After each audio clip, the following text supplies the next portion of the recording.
Bonjour et bienvenue à toutes et à tous pour cette 8e bulle des deux rives que nous sommes ravis, Céline et moi, d'animer aujourd'hui avec Yves Perret et avec vous, près de 100 participants inscrits, dont une partie qui a déjà suivi les précédentes bulles. Donc on est toujours aussi contente de vous retrouver date après date. Vous allez continuer à nous rejoindre au fur et à mesure et comme d'habitude, on va en profiter pour vous présenter rapidement le concept de ces bulles, ainsi que la Scope des deux rives et sa démarche, pour celles et ceux qui ne nous connaissent pas encore. Donc en 2 mots, la Scope Les Deux Rives, nous sommes une société multirégionale coopérative qui est implantée à Lyon, Strasbourg et également Dijon, Caen et Paris. Notre mission, c'est d'animer, de défricher et de mettre en lien les professionnels sur les sujets de l'écologie dans le cadre bâti et l'aménagement, au travers plusieurs activités que sont la formation, les voyages d'études, l'animation de réseau et l'assistance à maîtrise d'ouvrage, avec notre parti pris qui est de détourner, de questionner et d'expérimenter ce que sont les nouvelles formes d'habiter et de vivre ensemble et les modèles économiques associés, avec notre mantra faire ensemble autrement, que vous retrouvez sur nos illustrations et qu'on a à cœur d'affirmer. L'idée de ces bulles des deux rives, qu'on imagine pétillantes, ressourçantes et chaleureuses, c'est de garder le lien entre les acteurs de la communauté des DQE, développement durable et qualité environnementale, de partager de la connaissance, d'interpeller sur le sujet de l'écologie, et également que chacun, chacune puisse contribuer au débat et à la révolution de nos pratiques professionnelles et individuelles dans ce contexte d'urgence climatique et sociétale qui transpire devant toutes les bulles. Avec ces rencontres DDQE sous forme de webinaires, on souhaite permettre au plus grand nombre d'accéder aux thématiques qui jalonnent nos formations, certifiantes et labellisées DDQE, et d'échanger avec les experts qui les animent et qui nous font toujours le plaisir de contribuer à cette initiative. Donc aujourd'hui, c'est avec Yves Perret qui nous fait l'immense joie de partager avec générosité son attachement à la beauté et aux gens et son engagement professionnel. Il nous tenait à cœur d'apporter d'autres pistes de réflexion sur le durable. Cela fait des décennies que les experts les plus pointus alertent et informent sur les sujets que nous travaillons toutes et tous d'arrache-pied pour relayer. Informer est toujours ce constat. Pourquoi la société ne s'engage-t-elle pas plus massivement sur l'enjeu vital qu'est l'écologie ?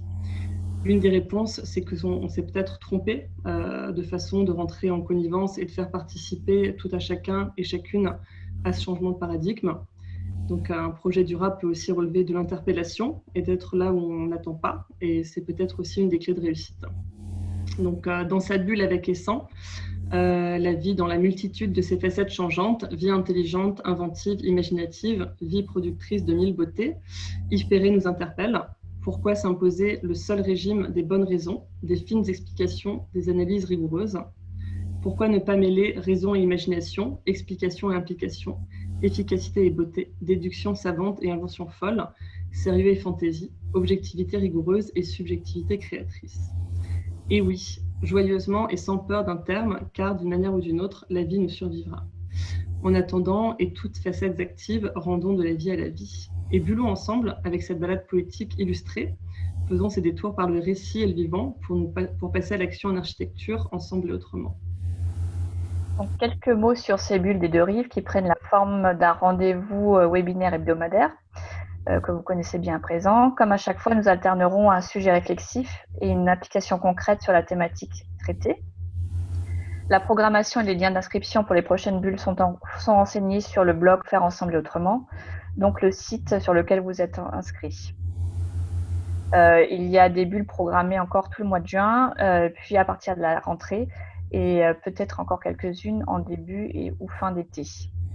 Les enregistrements audio et vidéo des 7 premières bulles sont aussi consultables sur ce site.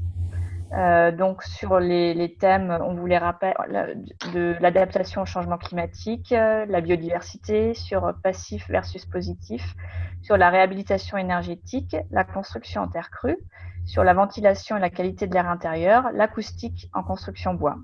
Pour celles et ceux qui souhaitent les visionner, les revisionner ou les partager avec un petit bonus sur le fil de la bulle, agrémenté des contributions des participants à ces webinaires. À présent, quelques mots sur le déroulé technique de cette bulle. Le webinaire se déroule en 2 temps, correspondant à 2 sujets traités par notre intervenant. Chacun de ces sujets va se dérouler en 2 parties de 15-20 minutes chacune. La présentation de la thématique par Yves, puis un temps de questions-réponses animé par Hélène et moi Céline sur la base de vos réactions et questions posées dans la section conversée. Donc, Si vous avez une question pendant la présentation ou pendant les questions-réponses, vous l'écrivez dans le chat, de préférence de façon synthétique. Pour vos commentaires et questions-réponses, si vous souhaitez les partager à l'ensemble des participants en plus des conférenciers, n'hésitez pas à configurer vos commentaires en fonction. En effet, par défaut, ils sont communiqués qu'aux conférenciers, c'est-à-dire à l'intervenant et aux animatrices. Voilà, donc comme d'habitude, on a configuré cette séance, la vidéo coupée et le micro éteint pour permettre une meilleure qualité de présentation, et aussi parce qu'on est nombreux à passer ce moment ensemble. Vous pouvez configurer l'affichage de votre côté pour déplacer la vignette de l'intervenant et les nôtres. On est donc parti pour passer 1h30 ensemble avec Yves, que nous avons le plaisir d'accueillir pour cette 8e bulle. Donc Yves, c'est un grand honneur pour nous toutes et tous de partager ce moment privilégié ensemble. Pionnier de l'architecture écologique, pour toi, depuis plus de 30 ans, construire en harmonie avec l'environnement est aussi un acte politique, élément sur lequel nous te rejoignons complètement. Tu es à la fois un architecte, un poète, un artisan, un artiste, un pédagogue. Tu as enseigné le projet pendant plus de 40 ans dans les écoles d'architecture de Lyon, Saint-Étienne, Montpellier et Clermont-Ferrand. Et d'après les messages qu'on a pu lire là en début de session, on voit qu'il y a certains de tes anciens élèves qui nous suivent aujourd'hui. Et tu es aussi un militant et un chercheur qui a expérimenté par ses projets différentes innovations low-tech. Yves, tu interviens aussi en formation des DQE à Lyon. Nos stagiaires de l'an passé se souviendront longtemps de notre journée à Firminy en juin dernier. Et tu nous as transportés lors des rencontres des DQE 2019, les alternatives, en nous invitant à réfléchir à ces énergies que nous ne nommons pas, imaginaire, l'art et le sens pour mettre en mouvement. Aujourd'hui, tu nous as proposé d'articuler ton propos autour de 2 temps. Donc le temps 1, quelques facettes multiformes d'une pensée écologique chaotique et fragmentaire, qui mêle et emmêle le raisonné et le poétique, le pragmatique et le symbolique, l'utile et le beau.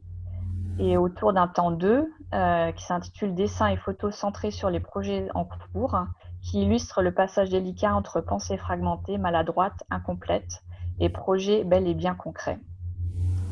Yves Perret, donc tu vas animer cette 8e bulle et tu vas nous emmener pour une balade poétique illustrée, avec et sans, détour par le récit et le vivant pour passer à l'action en architecture. Nous te laissons à présent la parole pour ce premier temps d'intervention. Merci, bonjour à tous.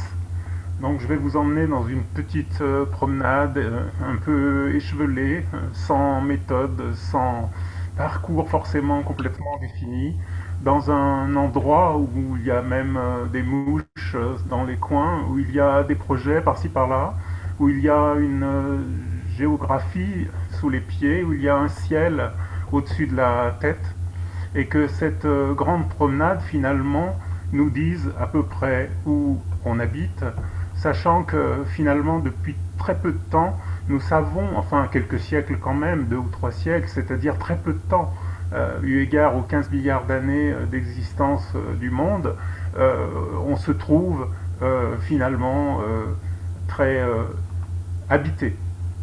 Cet endroit-là, il est très inconnu, il est très mal connu, on n'en connaît qu'une toute petite partie, donc finalement, on va forcément se tromper.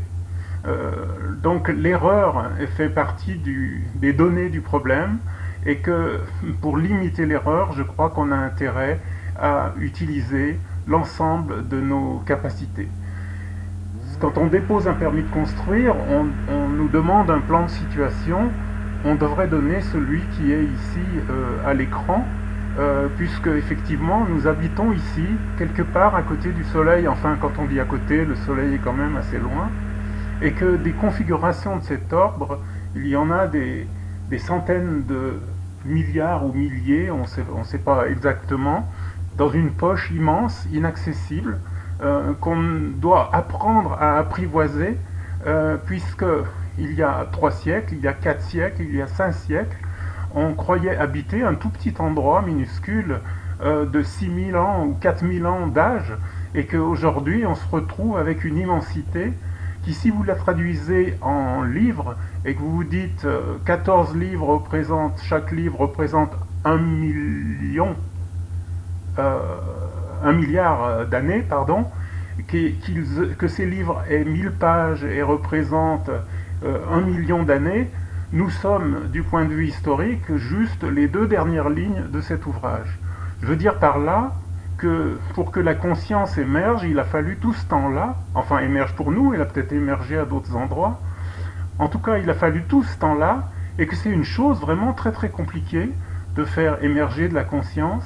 Ça prend beaucoup de temps, ça demande beaucoup de transformation, ça demande beaucoup de choses absolument incompréhensibles dont on connaît pas du tout la nature et par rapport auxquelles forcément on va se tromper. C'est une invite à être modeste, à être doux, à être attentif, à être humble et à ne pas, comment dire, rouler les mécaniques.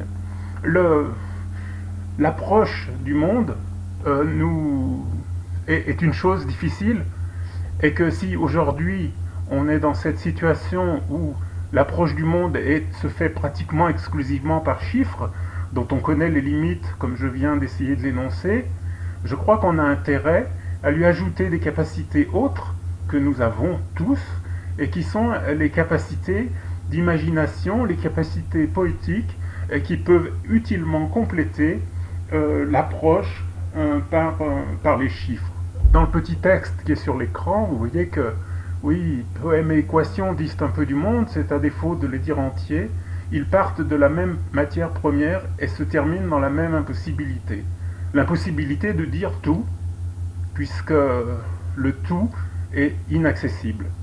Donc cette chose-là, si on essaye de la comprendre, on peut utiliser ce schéma bien malin et celui qui pourra m'expliquer ce qu'est un iris. On peut le décrire, on peut dire qu'il est jaune, on peut dire qu'il est sur des tiges vertes, on peut dire qu'il a des rhizomes dans le sol, mais dire vraiment ce que c'est, qui peut le faire? Personne. Donc ça veut dire que cette impossibilité-là, qui nous permet, avec laquelle on existe, et qui nous donne des sentiments tout à fait magnifiques de temps en temps, où précisément cette impossibilité d'accès est émouvante, on peut bien sûr la réduire, mais la réduire seulement avec l'intelligence, avec les représentations que nous avons de ce qui nous entoure, et avec les perceptions. Et vous voyez dans ce schéma que le champ des perceptions et le champ des représentations ne se superposent pas. Certaines choses sont représentables et non perceptibles. Les microbes, par exemple, auxquels on doit faire face aujourd'hui, ou les virus plutôt, ne sont pas perceptibles, n'est-ce pas? On ne peut pas accéder par nos sens directement à eux, ce qui ne les empêche pas d'exister. Et inversement, bien sûr, des choses, ça marche dans les 2 sens. Et je ne vois pas pourquoi on se priverait de cette bulle de connaissances possibles qui passe par l'affûtage des perceptions hors explication. Pourquoi s'en priver? Puisque finalement, ces choses-là, cette partie-là du schéma, fait partie aussi du sel de la vie, aussi bien que la splendeur d'un raisonnement mathématique. Donc, si vous voulez, de toute façon, l'objectivité est une chose qui ne fonctionne pas, puisque on est dans l'impossibilité de poser toutes les questions. Et que le choix d'une question est une chose éminemment subjective. Et cette subjectivité-là fonde finalement une partie de ce que nous faisons, donc fait l'impasse sur d'autres parties. Et cette ouverture est doublée d'un autre aspect peut-être de la question, c'est que nous sommes héritiers d'un schéma qui est rendu, exprimé par cette image, où finalement le monde serait une série d'enchaînements de causes et d'effets, dont la cause première, n'est-ce pas, serait l'ineffable compréhension de la création, pour la tradition catholique, Dieu le Père, pour la tradition politique, le président de la République, pour la tradition de la production, le PDG, pour l'éducation, le ministre de l'Éducation nationale, qui, d'inspecteur en professeur, descend finalement jusque vers le moindre élève, qui constitue la multitude ici sur ce schéma. Ce schéma est terrible parce qu'il est l'idée d'un monde comment dire, où la cause des causes serait la cause première qu'il faudrait dévoiler, qu'il faudrait trouver, alors qu'en fait le monde fonctionne plutôt comme ça, dans cette espèce de fatras incompréhensible où, la création n'est pas au début, comme par exemple quand on nous demande des notes méthodologiques pour faire des projets où on doit définir comment on va pondre un truc, un projet, on n'en sait rien comment on va pondre un truc. Personne n'en sait rien comment ça marche, ce machin-là. Et c'est dans cette espèce de fatras avec des lumières ponctuelles possibles, éclairantes parfois, des 2 ou 3 premières connexions, mais guère plus, qui fait que finalement, si l'enfant vous demande pourquoi, au bout du 3e, vous vous arrêtez, vous ne savez plus répondre. Donc ça veut dire que ça se noie dans la nuit totale, qui fait que chaque événement, qui ici est un point, est alimenté par un nuage d'autres points, sans que forcément il soit possible de désigner le premier. La création est permanente à tous les instants, la physique contemporaine l'a montré, mais les artistes le savaient depuis longtemps.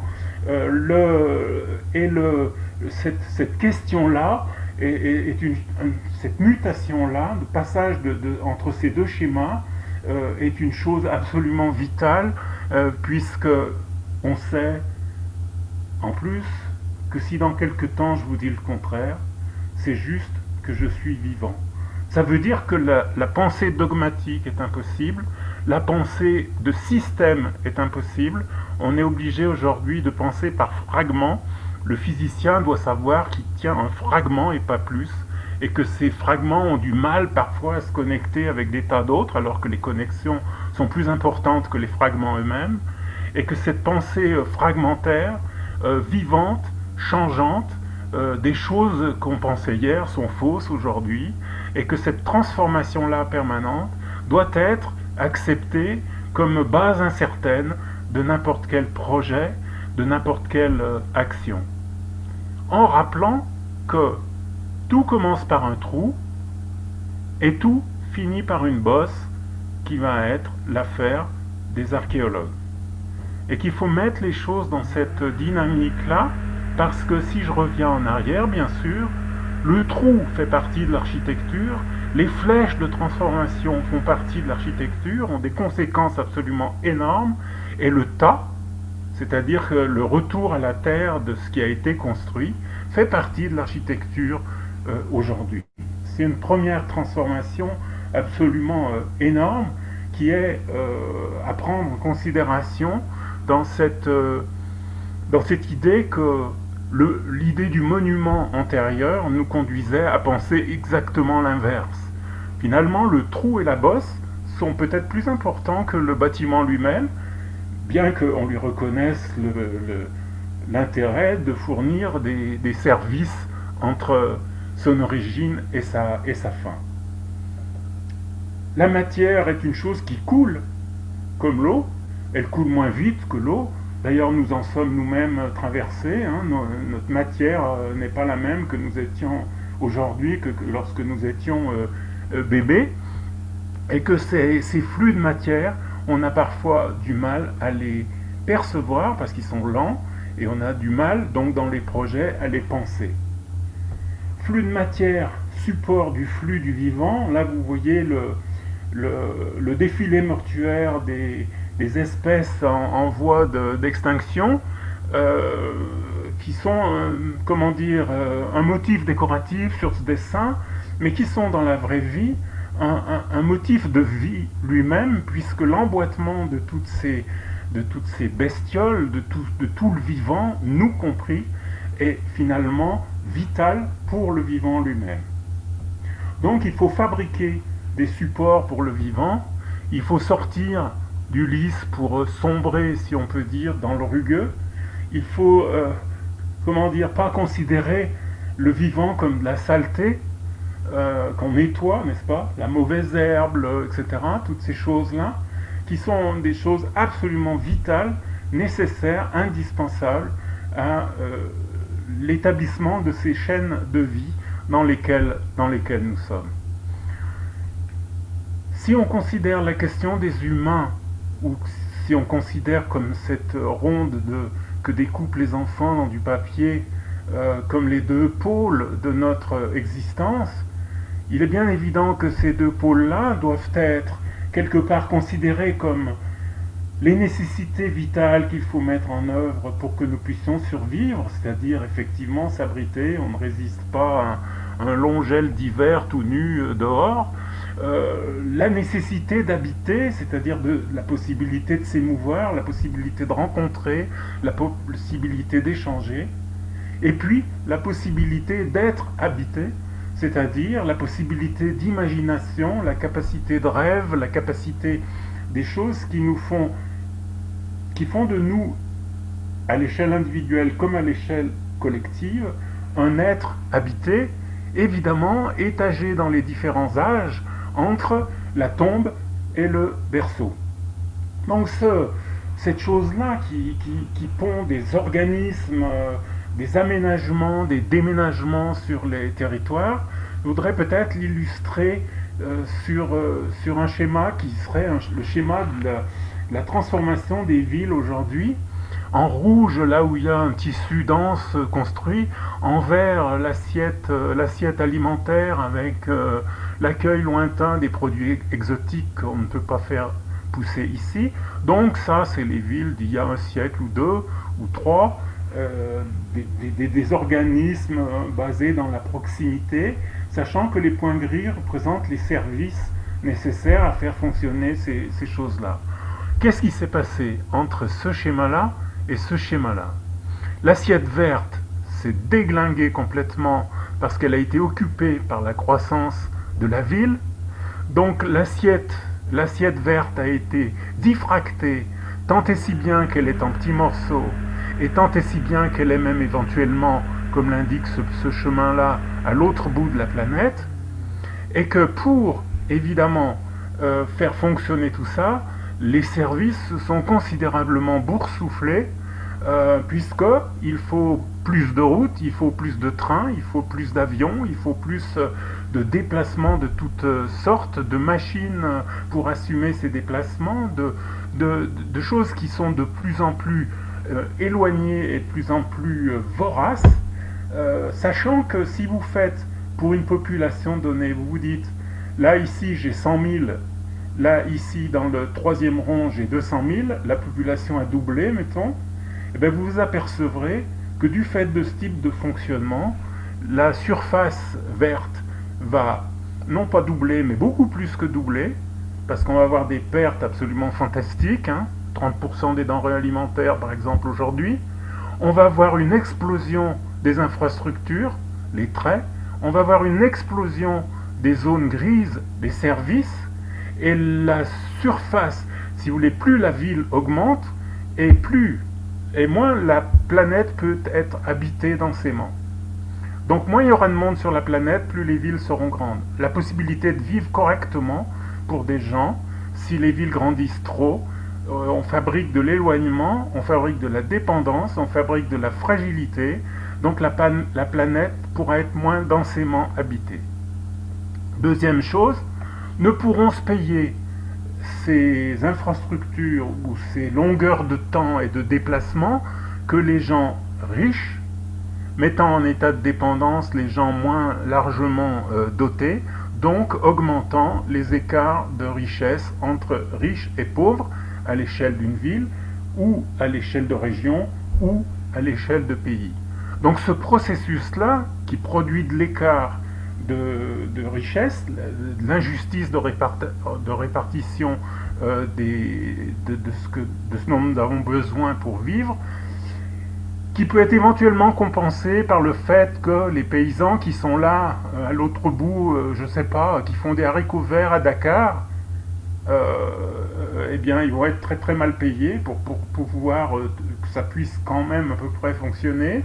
Donc dans une espèce d'écart fantastique qui fonctionne aussi bien pour les SDF à l'intérieur de la ville et pour les rapports entre les pays dans les barrières, on va dire, pour être schématique, les barrières nord-sud. Donc ça veut dire, si vous voulez, que le processus, cette espèce de processus idiot qui consiste à penser que les villes doivent grandir, non, les villes ne doivent pas grandir. C'est pas sûr qu'elles doivent grandir. Ça dépend de la géographie qui est immédiatement autour, ça dépend de tas de choses d'organisation qui fait que si vous privilégiez la grande richesse de certains, on est d'accord, il faut que les villes grandissent beaucoup. Mais si vous privilégiez le bien-être de chacun, il n'est pas dit que les villes doivent grandir beaucoup. Donc ça veut dire des choses qui sont tout à fait étranges, puisqu'on a une vision géographique absolument... oh bon, on sait à peu près quand même où est l'Australie et tout ça, mais il faut quand même pas trop nous demander de détails. Donc on a une géographie atlantique quelque part dans la tête, et que peut-être on a aussi une pensée de château fort, n'est-ce pas, dans la tête, avec la domination d'un territoire, avec toutes sortes de choses de cet ordre-là, qui fait qu'on vous dit aujourd'hui que 34 968 communes sur le territoire français est une véritable catastrophe. Alors qu'en fait, c'est peut-être une chance absolument extraordinaire d'un autre type d'aménagement territorial à inventer pour augmenter non pas les bénéfices de quelques PDG, mais pour augmenter la résilience et le bien-être de chacun. Ce qui est une autre idée de progrès qui n'est pas tout à fait celle qui est en vigueur dans la presse et largement ailleurs. Donc je vous propose une vision où là, vous voyez, j'ai mis une carte où j'ai mis le Pacifique au milieu parce que les compagnies aériennes nous ont familiarisés avec le fait que ce soit l'Atlantique. Je vous propose une carte où au lieu d'avoir des pays, le pays soit la mer, la capitale du pays soit la mer et que le pays soit autour, qu'on ne soit pas dans cette espèce de chose terrestro-centrée qui s'exprime par la hargne des frontières.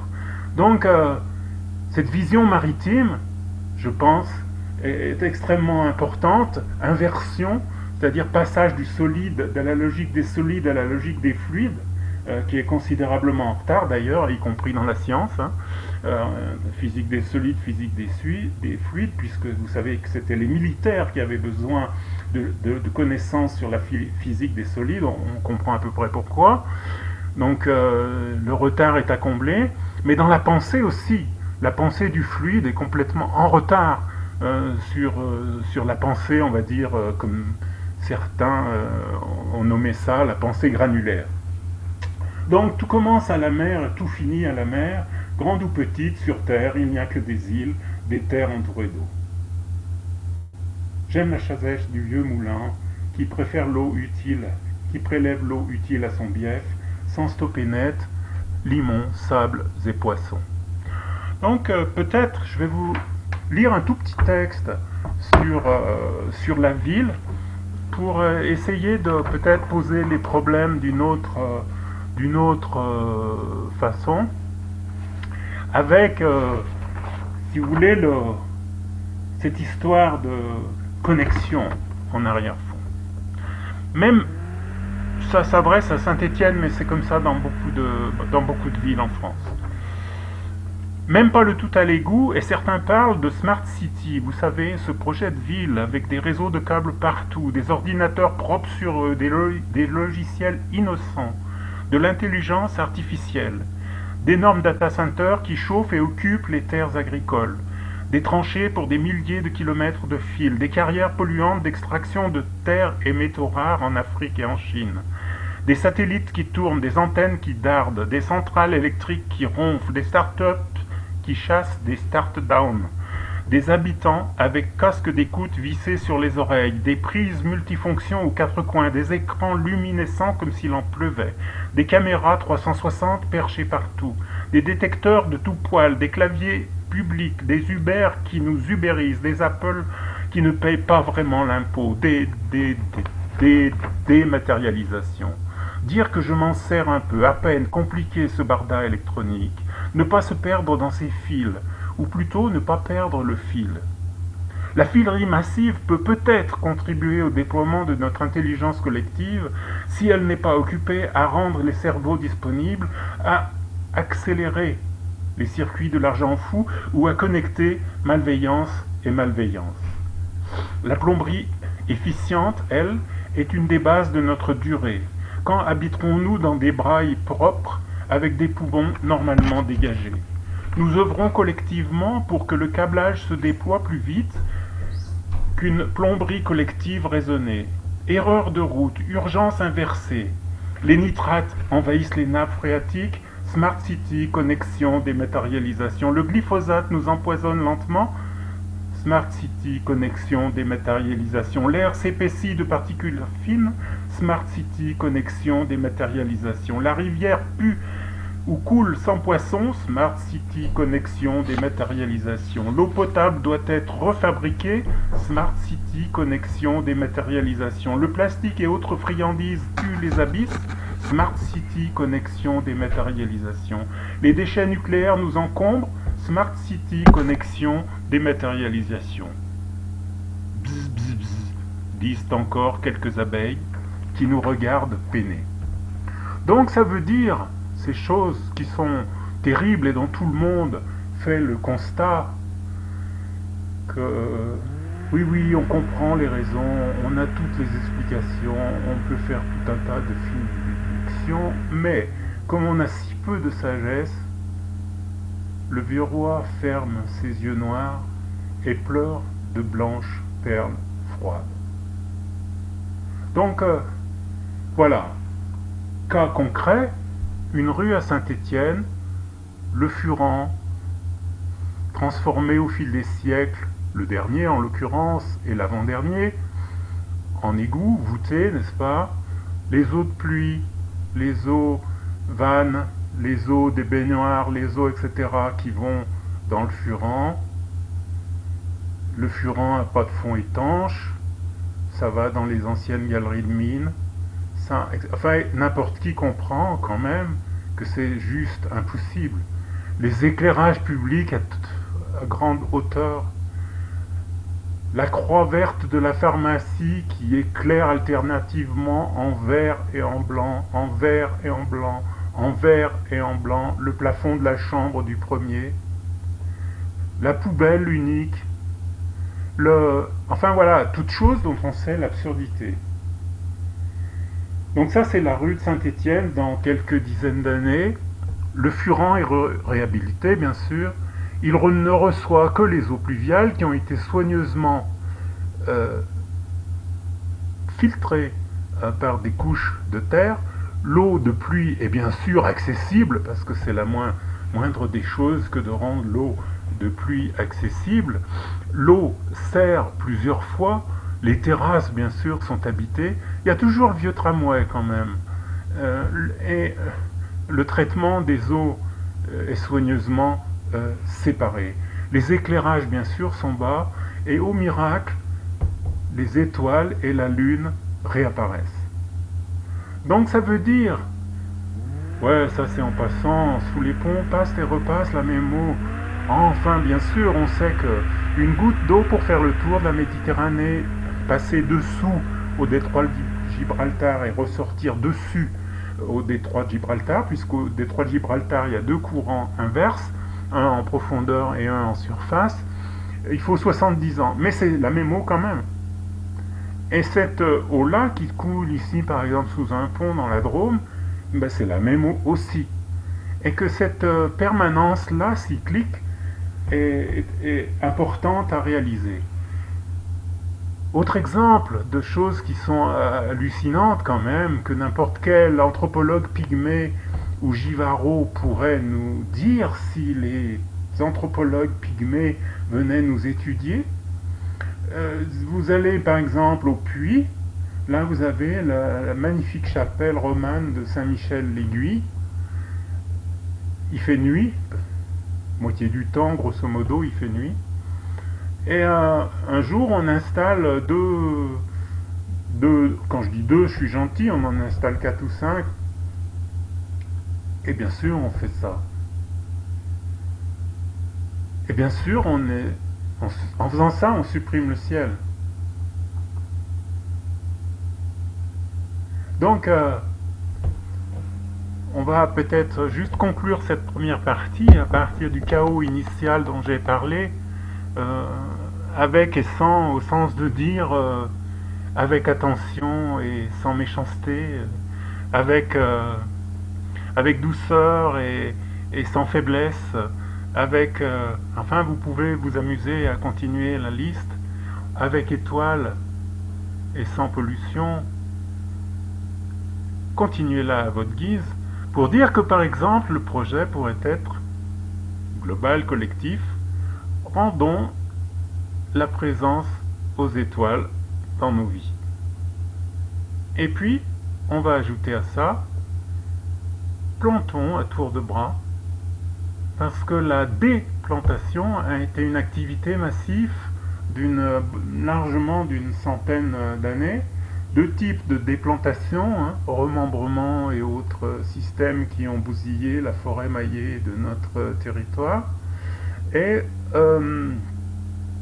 remplacement des forêts complètes et complexes par de la monoculture d'arbres alignés, et que cette chose-là, on est en train d'en payer l'addition très très fortement sur des tas de facettes qui sont importantes, que j'essaierai d'illustrer dans la deuxième partie, sur des compensations qu'on peut faire au sens, non pas qu'on va racheter du CO2, mais au sens de, effectivement, de planter à tour de bras, et pour finalement que la feuille et l'étoile soient l'origine possible du rêve, puisque aujourd'hui, pour rêver, contrairement à ce que certaines personnes pensent, il faut être extraordinairement concret, parce que je vous garantis que pour rendre les rêves effectifs, il faut vraiment s'accrocher. Voilà, je sais pas à quel temps je suis là. C'est parfait. Merci Yves pour cette... Comment Merci Yves pour cette présentation qui nous a transportés, qui nous a invités à être doux, humbles, dynamiques. On a eu des réactions, des contributions de nos participants, donc de la Smart Cities de l'abeille. On te livre ces quelques réflexions. L'homme qui perd le ciel, les étoiles, perd-il le nord ? La complexité du réel ne nous est accessible que par le langage scientifique ou autre qui tente son approche et nous en éloigne à la fois. Cette incomplétude humaine, très lacanienne, est aussi la condition de la continuation renouvelée du langage propre de l'humain. J'ai pas bien compris la fin, là, mais pour ce qui concerne la perte des étoiles, je pense que ces étoiles-là, vous avez bien compris qu'elles sont à la fois physiques et métaphysiques, et que ces petites lumières-là, qui sont des petites lumières effectives d'étoiles, avant on croyait, vous savez que c'était un bol avec des trous, parce que la lumière était derrière, n'est-ce pas? Aujourd'hui, on voit la chose autrement. Demain, on la verra différemment encore, puisque à toutes les époques, on a vu le monde d'une certaine manière qui s'est avéré, qui s'est transformé et qui fait notre tâtonnement autour de notre compréhension de ce qui nous entoure, de comprendre nous-mêmes et de traduire les ressentis qu'on peut avoir, à la fois les observations et à la fois les divagations dans lesquelles on peut être, les histoires qu'on peut raconter. On a donné des noms aux étoiles, vous savez qu'elles racontent des tas de choses, ces noms-là racontent des tas de choses, et que si on ne peut plus les nommer, si on ne sait même plus où elles sont, si on ne sait plus où le soleil se lève, ou si on ne sait plus où, comment dans cette espèce de, par exemple, si vous prenez les rapports au temps qui sont instaurés dans le système de l'éducation ou dans le système de l'organisation du travail, il est bien évident qu'on devrait avoir un rythme de travail différent l'été et l'hiver. On devrait, moins travailler l'hiver, beaucoup moins longtemps, travailler plus longtemps l'été, avoir des rythmes réels qui s'approchent des rythmes réels dans lesquels nous habitons, parce que si on ne s'inscrit pas là-dedans, ça veut dire qu'on doit les contredire, et pour les contredire, il faut un effort absolument considérable. Nous ici, par exemple, à l'entrée du village, il y a une petite pancarte qui dit Rouler doucement, la nuit on coupe l'électricité. On peut le faire partout, hein. C'est pas très compliqué. Les étoiles, les étoiles astronomiques de l'astronomie vont réapparaître. Leur nom va sans doute réapparaître, parce qu'une chose n'existe vraiment que si elle est nommée, si elle trouve son nom. C'est vrai pour toute chose, y compris pour l'architecture. Quand les gens donnent un nom au projet que vous faites, alors vous dites on a gagné le cocotier, quoi. On sait qu'on a gagné le cocotier, que c'est chez eux. Mais tant qu'ils n'ont pas donné de nom, c'est pas chez eux. Donc un enfant c'est pareil, quand il naît, première chose qu'on lui fait, on lui donne pas un numéro, on lui donne un nom. Et le fait de pouvoir nommer, par rapport à l'idée quelque part que la présence des choses à nommer doit être forte, est évidemment très importante. Présence de la... Et c'est curieux que par exemple dans les bilans de projet, c'est pas des critères qui sont pris en considération. C'est-à-dire, quand on fait un bilan de projet, est-ce que on pourra nommer plus... Est-ce que le projet pourra facilement trouver son nom? Est-ce qu'on pourra nommer plus de choses de l'endroit où il est après qu'avant? Et cette augmentation de l'intensité de présence est une chose très très forte, sachant qu'aujourd'hui on fait plus des projets, ça s'est terminé, ça c'était le siècle avant. Aujourd'hui on modifie des milieux. Et modifiant des milieux, la question est, est-ce que ce milieu-là, il vit plus en moi, et il vit plus, pour qu'il vive plus en moi, il faut qu'il vive en lui-même plus intensément. Donc les choses plus affûtées, les choses plus présentes, les choses plus dessinées, plus précises, les choses nommées. Alors ça répond peut-être pas complètement à ta question, mais j'ai mal saisi la deuxième partie de la question.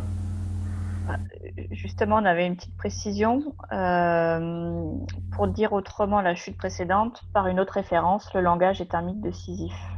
Le fait de donner un nom, c'est comment dire, c'est se l'incorporer, il existe. Je veux dire, si vous allez dans un bois avec un ramasseur de champignons, il va vous dire ne marche pas dessus, parce que le champignon, par rapport au ramasseur de champignons, vous ne le voyez tout simplement pas. Il n'a pas de forme pour vous, il n'a pas encore de nom, et petit à petit, en apprenant son nom, vous le voyez. Et si vous allez avec un ornithologue, c'est exactement pareil. Il vous raconte des trucs que vous ne voyez pas, et à force de vous les raconter, vous finissez par les voir. Et cette espèce de choses qui s'incorporent,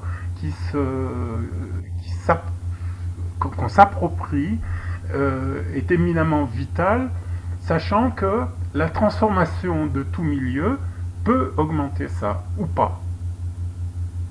Donc ça veut dire que si un projet d'aménagement ou un projet d'architecture n'augmente pas cette intensité-là, il vaut mieux pas le construire. Ou qu'il y a au moins une tentative, parce que ça marche pas à chaque coup, hein, mais au moins essayer. Au moins essayer de faire que l'intensité de présence augmente par ce qui est en train d'être fait. Présence au site, présence aux autres, présence à ce qu'on est en train de fabriquer là, pour que le projet, au sens pas d'un bâtiment, mais cette transformation-là rayonne quelque chose. Et la beauté, c'est ça, c'est ce rayonnement-là. C'est quand ce rayonnement-là augmente, vous avez le sentiment de beauté. Par rapport à ta remarque sur la douceur, on a aussi une autre réflexion sur l'être humain amène un peu de brutalité dans ce monde de poésie. Là participe-t-il de sa poésie? Peut-être. L'avenir de l'art brut et du chaos en architecture pour accepter notre non-maîtrise de ce tout si joliment fragmenté. C'est un petit clin d'œil. Moi je pense que si c'est vrai que la douceur n'est pas une chose mise à l'honneur aujourd'hui. Il faut avoir les dents longues qui rayent le parquet, il faut être ambitieux, il faut être un winner, il faut, etc., etc. Mais c'est épouvantablement dramatique, ce souhait-là. Parce que il y a quelque chose dans cette exigence qui nous est faite d'être d'être le premier, le meilleur, etc., etc. Une incompréhension de la vie qui est absolument énorme.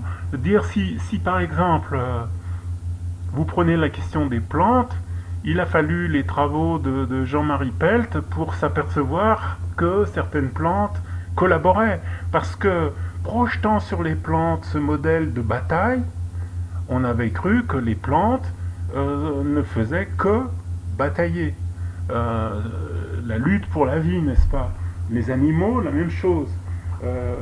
Mais quand on s'est aperçu qu'effectivement, non, c'était beaucoup plus compliqué que ça, que certains travaux ont montré que des degrés de collaboration absolument inimaginables entre des arbres, entre des fleurs, entre des insectes et des fleurs, entre toutes sortes de facettes du vivant, quand on les a cherchées, on les a trouvées. C'est-à-dire que quand on les a imaginées et nommées, on les a trouvées. C'est-à-dire que si vous élevez un petit chat, dans un univers de rayures verticales noires, quand il est grand, il ne voit plus que les rayures verticales noires. Donc ça veut dire que, si vous voulez, il n'y a pas une donnée comme ça de ce qui nous entoure qui fonctionne dans sa totale. Non, on ne voit que ce qu'on est. C'est-à-dire que donc ça veut dire que notre propre enrichissement individuel et collectif, naturellement, nous fait voir des choses qu'on ne voyait pas jusque-là, si on s'est entraidé à augmenter cette présence, cette façon de voir l'existence de certaines choses, pour comprendre, entrer dans la compréhension,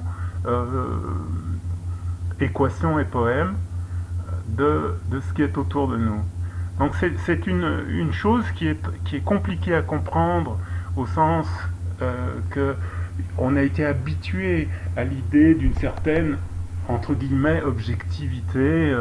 Non, ça n'existe pas, cette chose-là. C'est un long apprentissage, une longue éducation, un long échange, qui nous fait voir ce que l'on voit, qui nous fait entendre ce que l'on entend, qui nous fait sentir ce que l'on sent. Et tout le monde sait que si par exemple un peintre travaille et retravaille, il verra des nuances de couleurs que le non-peintre ne voit pas. Si un musicien travaille et retravaille, il voit des subtilités de son qu'un non-musicien n'entend pas. Donc ça veut dire qu'il offre la possibilité d'un parcours de profondeur qui fait que, regardant sa peinture ou écoutant sa musique, le béotien va pouvoir s'en servir comme support pour entrer dans une finesse plus grande sur tel et tel sujet, puisque précisément l'auteur l'y a mise. Et que peut-être des événements, des rencontres vont aider à l'auditeur ou au regardeur de peinture à entrer là-dedans. Et je pense que c'est vraiment dans cette relation-là que la correspondance que parfois, à certaines époques, on a dit entre le monde et nous, cette espèce de symétrie, nous sommes le monde est nous, c'est ça que ça veut dire. Ça veut dire que cette incorporation qui va nous faire, si vous avez compris ce qu'est un arbre, vous allez faire attention aux arbres. Si vous avez compris ce qu'est un animal, vous allez faire attention aux animaux. Si vous avez compris ce qu'est un brin d'herbe, vous allez faire, etc. Donc c'est cette chose-là qui fait que l'attention est peut-être la base des nécessités d'intention pour opérer une transformation. Puisqu'on transforme, nous. Et sur le rapport... Curieusement, si vous voulez, on nous demande des comptes sur tout un tas d'aspects quantitatifs. Je ne dis pas qu'il ne faut pas les demander. Je dis surtout pas ça. Mais je dis non, c'est pas suffisant. Ça ne peut pas faire. Ces demandes-là ne peuvent pas fabriquer une chose qui nourrit une culture. Donc ce manque, il est quelque part terrible, y compris par exemple, enfin moi j'ai rôdé dans les écoles d'architecture, comme vous l'avez dit au début, longtemps, mais parler de la beauté était une chose scandaleuse dans les écoles d'architecture. Donc ça veut dire que si, mais pas que là, hein, partout. On vous dit, oh mais c'est une histoire, c'est personnel, on peut pas... Non, c'est pas... Non. Ça, c'est une chose à changer complètement. Je veux dire, quand vous regardez, par exemple, les rapports de coefficients entre les disciplines à l'école, mais vous partez en courant. Parce qu'il n'y a aucune raison de prétendre que les mathématiques et le français, c'est plus important que le chant et le dessin. Ou la gymnastique.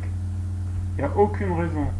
Parce que vous allez peut-être avoir un gamin qui, précisément, peut rentrer dans le français par la gymnastique, que ça sera son chemin, et qu'un autre il va peut-être rentrer par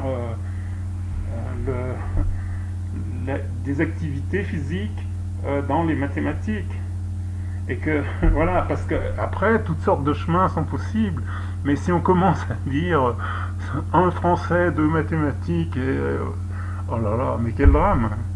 Et puis bien sûr en dernier la main, hein, bien sûr. Ah oui, j'oubliais. La main est en dernier. D'ailleurs, il n'y a presque plus de travaux manuels, comme on dit. Travaux manuels, c'est bon pour. Donc, vous voyez, ça veut dire quelque chose qui est ségrégatif, qui est fermer des portes à certains. Et pas... Voilà. Si par exemple, première mesure pour l'éducation nationale serait de supprimer les coefficients entre les disciplines.